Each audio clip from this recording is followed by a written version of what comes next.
সুন্দরবনের মধ্যে গ্রামীণ সংস্কৃতির মেলা ভাবা যায়? হ্যাঁ, এমনটাই হচ্ছে দুবলার চরের রাস উৎসবকে কেন্দ্র করে এখানে মেলা বসেছে।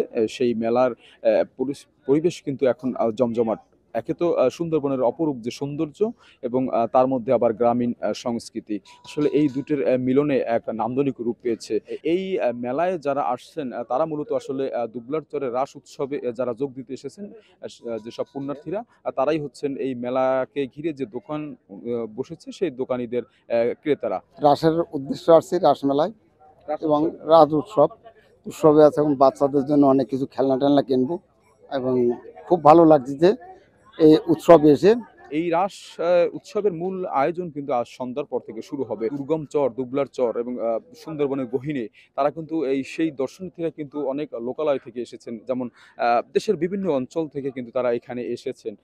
দুবলার চরের যে রাস উৎসব সেটিতে যোগ দিবেন। পুণ্যার্থীরা সেই পূজা উপভোগ করবেন। একই সাথে মেলাও দেখবেন।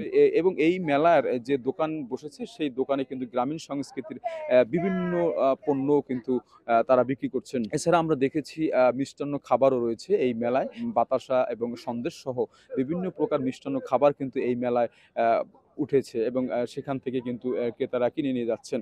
চর এবং সুন্দরবনের মধ্যে গহীনে এই যে মেলার বিষয়টা আসলেই পুণ্যার্থীদের কাছে এক আশ্চর্যজনক বলে তারা আমাকে জানিয়েছেন। কারণ সচরাচর কিন্তু এরকম হয় না।